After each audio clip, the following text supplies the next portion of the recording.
clicking OK, and we'll get kicked off. There we go. All the attendees are just coming rushing in. Welcome, right. everybody.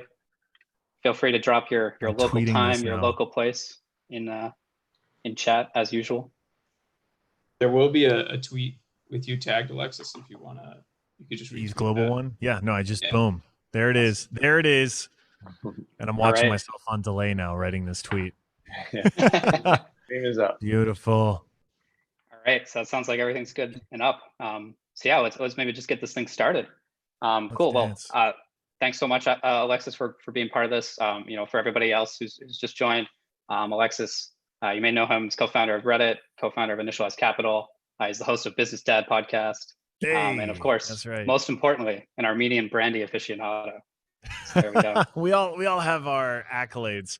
I thought you were going to say most importantly, father of Alexis Ohanian Jr. Well, of course, this too. She and my Armenian brandy are basically neck and neck in terms of things I love the most. There you go. No, she edges out the brandy for sure. But for sure. Yeah, and I'm so happy to be reunited with a bunch of y'all who apparently are OGs from the Hack the North days.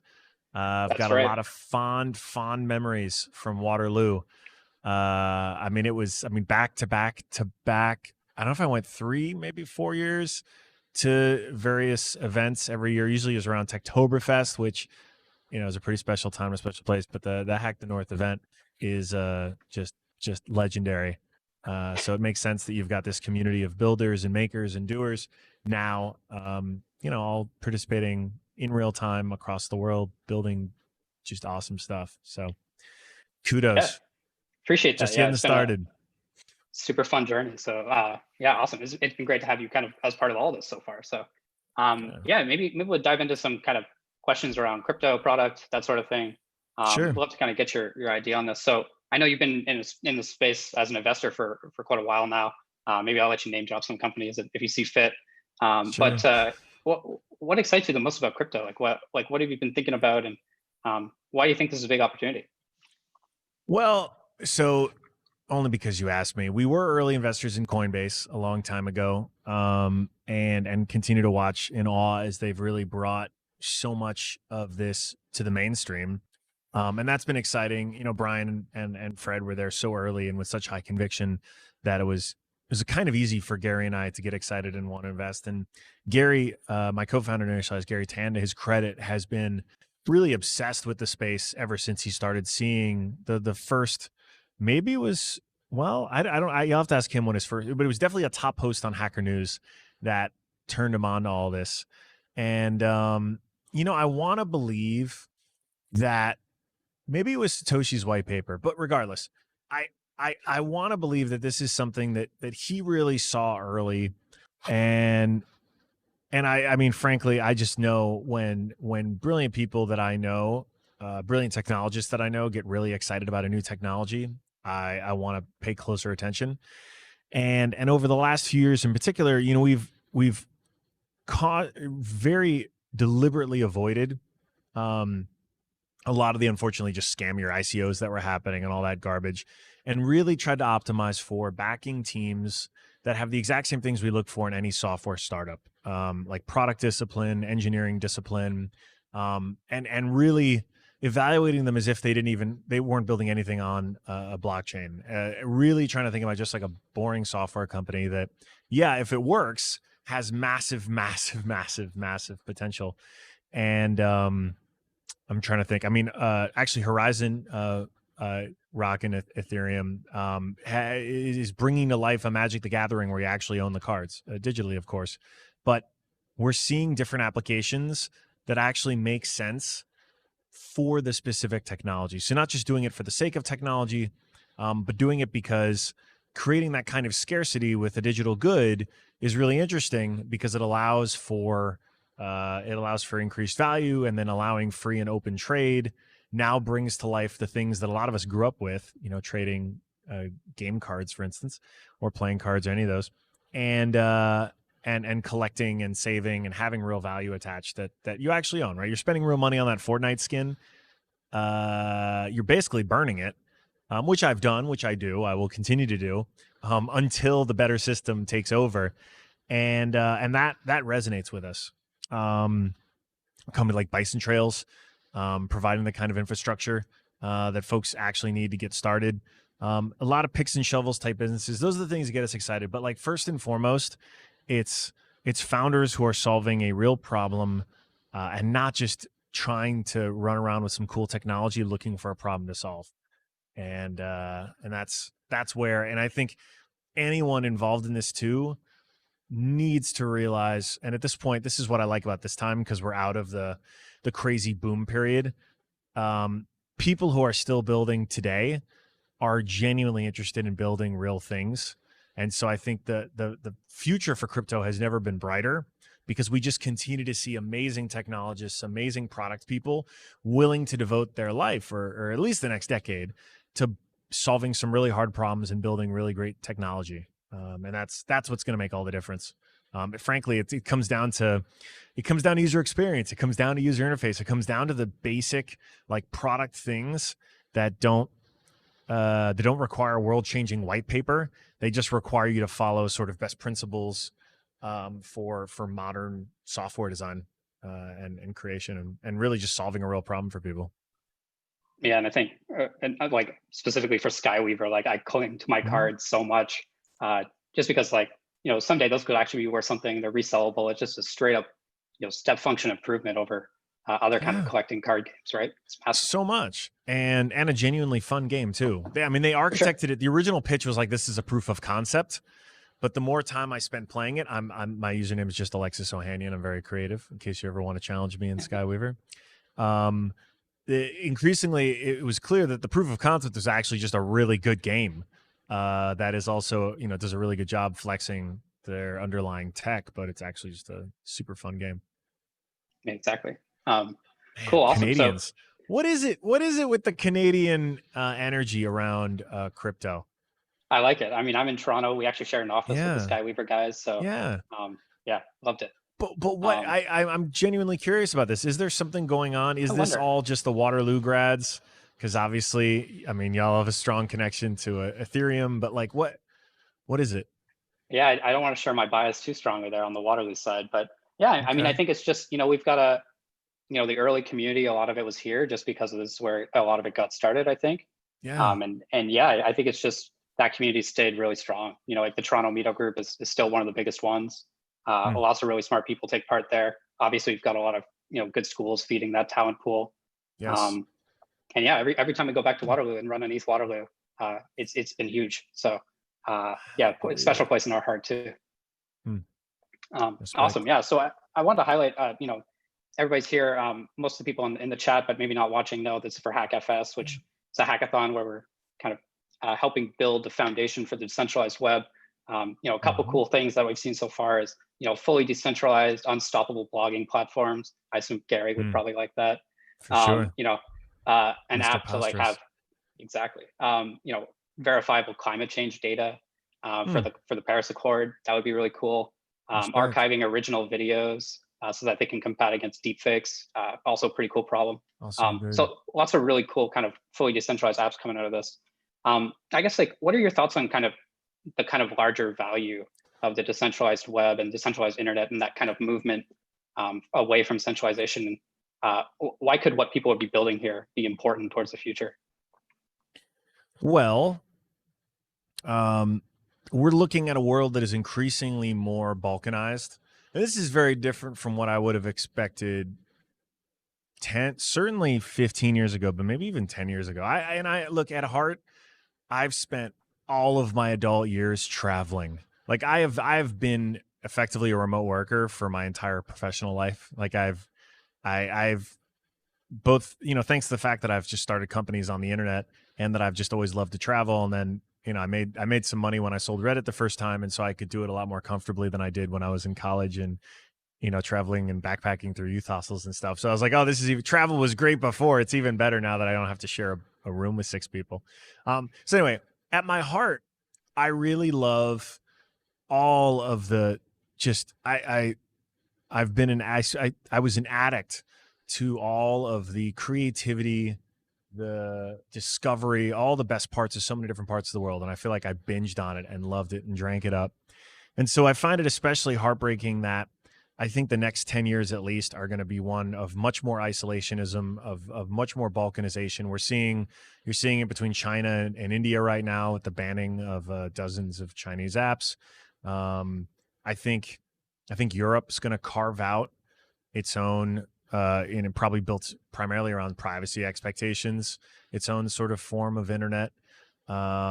I think Canada is going to benefit tremendously from America's xenophobia and anti-immigration policies. So you'll see a ton of innovation and value creation and job creation. So God bless. I wish we were getting it.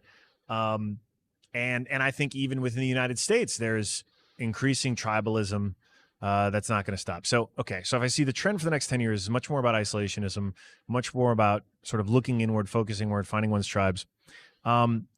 Then ironically, at a time when the internet connects us more than ever, we will actually have more and more either government regulations or just sort of personal motivation to be looking more inward. And there are some benefits to this, I think, because it does allow for specialization. Like I could see a universe where, I mean, even already, so like Germans sort of both cultural and political focus on privacy. And obviously there's a very good historical reason for that. I could see becoming a kind of competitive advantage almost from a brand standpoint. Like, I mean, in the same way that the Germany released a COVID app, a contact tracing app that like a material percentage of the population downloaded. I think Germany is like 80 million people. I think it was like 15 million. How many people downloaded German COVID? We're doing it live app. Okay, first link. I'm not substantiating this well at all, but here we go. What do we got? What's the percentage? I was going to make a point with this, but I still want to make sure the number was good. Find the virus. Thank you, Hans. Okay, blah, blah, blah. Okay, let's say, I don't want to make this up. Someone in the chat's going to find this better. So there's, okay, 42% at least said that they would use it. I got 6.5 million downloads on June 17th. Thank you. You're better at this than me. All right, so that's 10%. Let's say it's 10% of the population now. Yep. I mean, we can't even conceive of that happening in the United States right now because there's just such distrust of, I mean, there was distrust when people were talking about Google, Facebook doing it. There was distrust if the government were to do it. Like, basically, nations are going to start to, I think, be able to specialize in a way that will actually be good, because it will, assuming that we can still have access to those technologies. I think that sort of renewed focus will create more innovation because it gives sort of tribes their reasons to sort of focus and specialize, which has not been the nature of the internet thus far. But the very obvious downside is you're going to have multiple internets over time. And the beauty of the web was, and I still believe is, that notion of all bits being created equal, and this idea that it was a level playing field for ideas. The technology was. And so what does that mean? I think the value of decentralization in a world that looks like that in the next 10, 15, 20 years goes up massively, because as humans, we want this keeps coming back to like a user experience question. We want the best user experience possible. It's not even about politics or culture. It's about user experience. It's about making things that people love. And users at the end of the day, individuals, people on a decentralized internet will have a much better opportunity to sort of be in control of their own destiny and the things that they want and the things that they expect. And if the user experience is as good as it can possibly be, then in a lot of cases, not all cases, but in a lot of cases, the decentralized version should be materially better than the centralized one. All other things being equal from a user experience standpoint. And so I think actually the macro trends towards balkanization and sort of isolationism actually play in favor of the decentralized internet, because if anything, it almost creates more demand for alternative. It creates more demand for more choice, and so I think it's pretty the future is pretty bright there. Oh, and hey, awesome. Columbia, Maryland. I see someone in the comments. It's where I grew up. Oh, awesome. Got to make sure to ask the Quake question after too. Yeah, that I'll save that one for the end. How's that? Okay. All right. Cool. And I guess maybe on that note, a lot of people actually are building, some sort of decentralized social networks of some kind, or communities, spaces for communities. Having run one yourself, obviously a fairly prominent one. Like, what do you think kind of changes running from like a centralized to a decentralized aspect? What are some of the gotchas to look out for? Just sort of like kind of where do you think kind of the differences are between running a centralized versus decentralized, big community, small community? Well, so when it comes to the community platforms, and this comes back again, I look at all through a lens of like, if this were any startup, like let's get rid of the crypto hype and all that other, let's just say like, okay, well, what is the user experience like that's materially better? For me, if it's a community platform or a social network, there's portability, which feels like a 10x better feature potentially, where if one platform can really get to the critical mass and provide enough value for people that they want to switch, and it needs to be the last time they create another account. I think portability becomes an interesting feature. Now it's an extra challenge for you as the creator, because you're basically from day one saying, I know this is going to be so good that I can make it trivial for you to be able to leave, and that won't affect us, and so be it. Or of course you could try to build the layer that sort of connects all the future things in that sense of quote unquote identity. I think the biggest gotcha or the biggest opportunity would be, and we've seen, right, Steemit was a version, I think it's still around, of Reddit. We've actually wrote this in our year-end. I wrote the year-end letter for Initialized last year, talking about the value of attention in a world where there is infinitely, there are infinite alternatives that will continue to get better and better. And so being able to capture and hold attention, because we all just have 24 hours in a day, and that's never changing. I don't expect it to change, at least not materially. That means you have a tremendous responsibility to make something worth capturing someone's attention and us holding it. And so the value of attention is one that has not really been properly quantified before, but I could imagine could be. And so the way that I would think about that is like, you have all these platforms, and I think Steam was an interesting approach. I would argue that, and there's a good book on this, Drive. I would argue that paying people to do work they normally were volunteering for devalues it. It'd be like someone volunteering in a Boy Scout troop and one day being like, here's your $20 every month or whatever. And they'd be like, this is weird. Like, I don't do this for money. I do this for the community, and I do this because I love it, and it gives me joy. And like, there's no amount of money you could really pay me, because either you'd pay me a stupid big amount and I'd wonder like, what's happening here? This feels disingenuous. I don't deserve $1 million a month for, like, is this a drug front? What?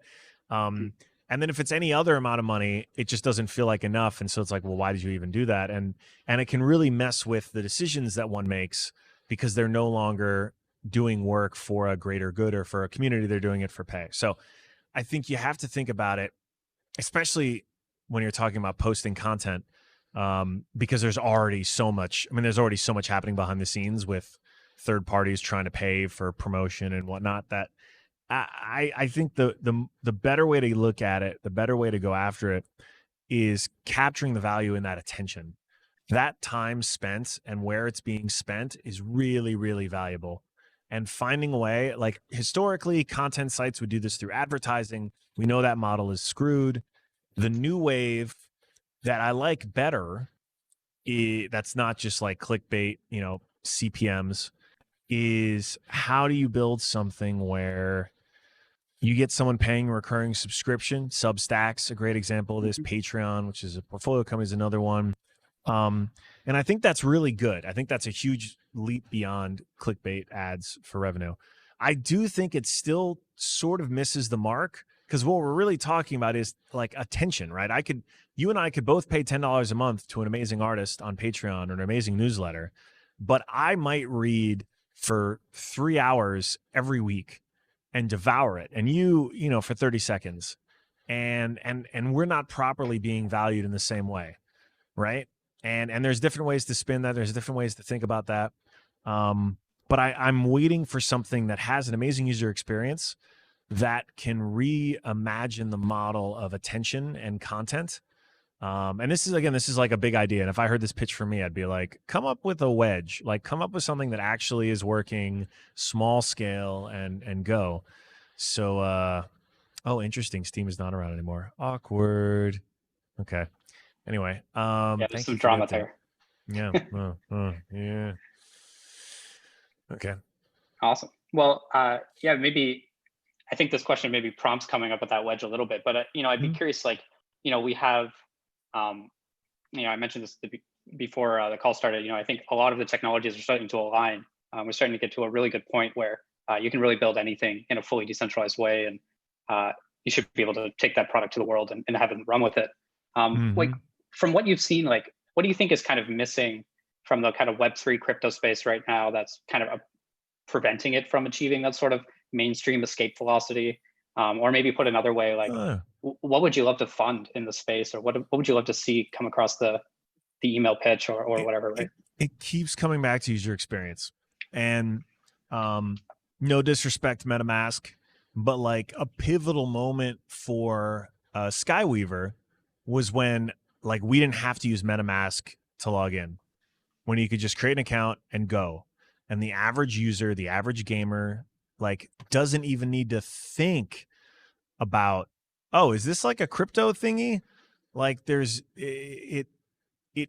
about creating a user experience that feels truly seamless, as almost as mindless as creating an Instagram account. Like that is the bar. And that it comes back to user experience, where we now, I think it's important, we now have a critical mass of folks who are excited, who are early adopters, who want to be a part of this and are willing to install a Chrome extension or do this or do that. But to really break through, it has to be something. And this is what Coinbase saw during that insane run over Thanksgiving. I don't know how many years ago that was now. Everything's a blur. 2 years ago. Because a bunch of, maybe. Wow, was that 3 years ago? I think so. This is quarantine life. Okay, so right, 2017, a bunch of people went home for Thanksgiving, saw a bunch of older people they never see, and everyone had heard about crypto, and they were like, "Tell me about crypto, Sonny." And you know, a chunk of America were like, "Yeah, here, Grandpa, just open a Coinbase account. Here you go. Click, click, click. Okay, well, okay, this looks kind of like my Wells Fargo." And that's literally what happened. I mean, not literally, but like that is when a product crosses over, and that cannot happen if it's, all right, Grandpa, now first we're going to go to installing a Chrome extension called MetaMask. Download it here. Yeah, I know you never installed extension before. Hit accept. Yeah, hit okay. Okay, great. Wait for it to download. Right, like that's friction. And this is just user experience 101. Now, when you're dealing with something as super ambitious as the decentralized web, it is going to feel kind of crazy when you're talking to a regular person. And so, like, I'll give you an example of a very successful Chrome extension, mainstream wise. Oh goodness, Honey, right? Grandpa, coupons. You like coupons? These are coupons on the internet. Okay, right? Like, don't need that. That is an easy story. No one's getting scared about like the Fed printing press goes brr. Like there's no, it is, from a user experience standpoint, really straightforward. And so that is what it is going to take for the like real adoption of so much of what we're talking about. But the good news is we're still in early enough days that you can be building the picks and the shovels for developers, for the sort of the builders who are, or the miners, or the people who are doing the work to bring this to the mainstream. You're not too late for that, but you really need to know what you're building, and you can't do something in the middle. You can't fool yourself into thinking that it's going to live somewhere in the middle there. It either has to be squarely aimed at the mainstream, or not. And so, like, I'm not trying to tell my grandpa about bison trails, because I don't need to. That's not who Bison Trails doesn't want to talk to my grandpa. But like, yeah, I'm going to tell my grandpa about Coinbase because like that's I mean, grandpa's a very late adopter. But you catch my drift. Awesome.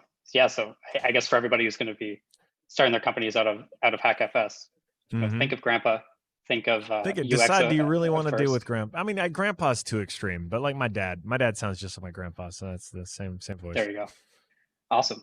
Well, I think goes without saying, thank you so much for taking the time to chat with us, Alexis. Of course. I think a lot of really interesting info out of here. And yeah, like really appreciate you coming in and sharing your advice on product and UX and just your thoughts on crypto in general. My pleasure. And if folks, I retweeted this, and if you're watching on Twitter right now, we're right here in this box that I'm talking about. And y'all are welcome to just at me in the comments for stuff you're working on or ask me questions, and I'll follow up there in the comments. And it's just at Alexis Ohanian on Twitter. I'll put it in the Zoom chat so you have no excuse not to come by and say hi. Awesome. Well, thanks again so much, Alexis, and appreciate you coming out. Yeah. And catch everybody else at HackFS. Rock on. All right. Be well, Jacob. Thanks, everybody. Thank you. Thanks, everybody.